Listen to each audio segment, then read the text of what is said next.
இரட்டிப்பான நன்மையை தருவேன் என்றிரே, இன்றைக்கே தருவேன் என்று வாக்குரைத்தீரே.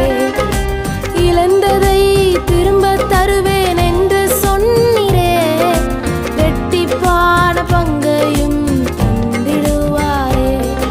நீதிமொழிகள் 29வது அதிகாரம் அதனுடைய 25வது வசனத்தினுடைய கடைசி பகுதி, கர்த்தரை நம்புகிறவனோ உயர்ந்த அடைக்கலத்திலே வைக்கப்படுவான். என கண்பான தேவ பிள்ளைகளே, நீங்கள் ஆண்டவரை நம்புவீர்களானால் உங்களை ஆண்டவர் உயர்ந்த இடத்திலே உட்கார வைப்பார்.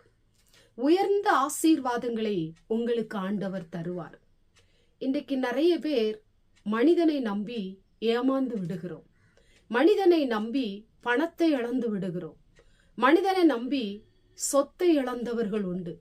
மனிதனை நம்பி கடன் பட்டவர்களும் உண்டு. இன்னைக்கு மனிதனை நம்புவதினால அநேகருடைய தலை குனிந்து விடுகிறது.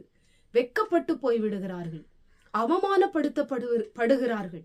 இப்படி அநேகருடைய சூழ்நிலை இருப்பதனால வாழ்க்கையில முன்னேற்றம் இல்லாதபடி மனசஞ்சலத்தினாலே தவித்து கொண்டிருக்கிறவர்கள் அநேகர் உண்டு. இன்றைக்கு கர்த்தருடைய வார்த்தை சொல்லப்பட்டிருக்கிறது, கர்த்தரை நம்புகிறவனோ உயர்ந்த அடைக்கலத்திலே வைக்கப்படுவான். நீங்கள் ஆண்டவரை நம்பும் பொழுது, ஆண்டவரை சார்ந்து இருக்கும் பொழுது, எல்லா சூழ்நிலையிலும் கர்த்தரை பற்றி பிடிக்கும் பொழுது அவர் ஒருவரே உங்க வாழ்க்கையை ஆசீர்வதித்து உயர்த்துவார். இன்னைக்கு உங்களுடைய பொருளாதாரத்துல நீங்க கர்த்தரை நம்பி இருங்க. உங்க பண நெருக்கடியில கர்த்தரை நம்பி இருங்க. உங்களுடைய சூழ்நிலைகளில கர்த்தரை நம்பி இருங்க. உங்க வேலை ஸ்தலத்துல கர்த்தரை நம்பி இருங்க. உங்களுடைய ஊழிய காரியத்துல கர்த்தரை நம்பி இருங்க. அவர் ஒருவர் தான் உங்க வாழ்க்கையை ஆசீர்வதிக்க முடியும். உங்களுடைய கஷ்டங்களை மாற்ற முடியும். உங்களுடைய நெருக்கடியான சூழ்நிலையில் இருந்து உங்களை விசாலமான இடத்திலே அவர் வைக்க முடியும். ஒருவேளை நீங்கள் பிரச்சனையோடு கூட இந்த வார்த்தையை கேட்டுக்கொண்டிருக்கலாம். என்னுடைய பிரச்சனைக்கு ஒரு முடிவே இல்லையா? கர்த்தரை நம்புங்க, உங்களுக்கு ஒரு முடிவை ஆண்டவர் தருவார்.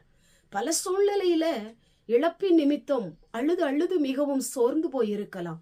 கர்த்தரை நம்புங்க, உங்களுக்கு ஒரு உயர்ந்த ஆசீர்வாதம் உங்களை தேடி வரும். நீங்கள் கர்த்தரை நம்புவீர்களானால் கம்பீரமாய் நிற்கும்படி ஆண்டவர் உதவி செய்வார். ஆண்டவர் மேல நம்பிக்கை வைத்த அவருடைய பிள்ளைகளை அவர் ஒரு நாளும் தலைகுனிய விடமாட்டார், அவமானப்பட விடமாட்டார், வெட்கமடைய விடமாட்டார். ஆசீர்வதித்து உயர்த்தி கொண்டே இருப்பார்.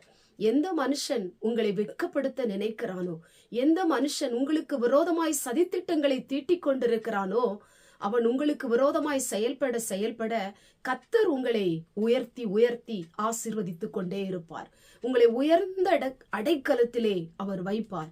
ஆண்டவர் மேல நம்பிக்கை வைங்க. உங்க நம்பிக்கையை விட்டு விடாதீங்க. மனுஷனை நம்பாதீங்க, பணத்தை நம்பாதீங்க, உலக காரியத்தை நம்பாதீங்க. கர்த்தருடைய வார்த்தையும் ஆண்டவரையும் நீங்கள் நம்புவீர்களானால் உங்களை உயர்ந்த இடத்திலே வைத்து உங்க வாழ்க்கையை ஆசீர்வதிப்பார். கண்களை மூடி ஜெபம் பண்ணுவோம். எங்கள் பரிசுத்தமுள்ள நல்ல பிதாவே, கேட்டதான வசனத்தின் மூலமாய் கர்த்தரை நம்புகிறவனோ உயர்ந்த அடைக்கலத்திலே வைக்கப்படுவான் என்று வேதம் சொல்லப்பட்டது போல இந்த வார்த்தை கேட்டுக்கொண்டிருக்கிற நம்முடைய பிள்ளைகள் பொருளாதாரத்துல, வேலையில, குடும்ப வாழ்க்கையில, ஊழியத்துல, ஆண்டவரை கஷ்டமான சூழ்நிலையில, நெருக்கடியான சூழ்நிலையில ஆண்டவர் மேல நம்பிக்கை வைத்து ஆண்டவரிடத்திலிருந்து ஆசீர்வாதங்களை பெற்றுக்கொள்ள தேவன் கிருபை செய்யும். வார்த்தை கேட்டுக்கொண்டிருக்கிற ஒவ்வொருவரும் ஆண்டவர் மேல் நம்பிக்கை வைக்கட்டும். உங்களை கம்பீரமாய் நிற்க பண்ணுங்க. இயேசுவின் மூலம் ஜெபிக்கிறோம் பிதாவே, ஆமென்.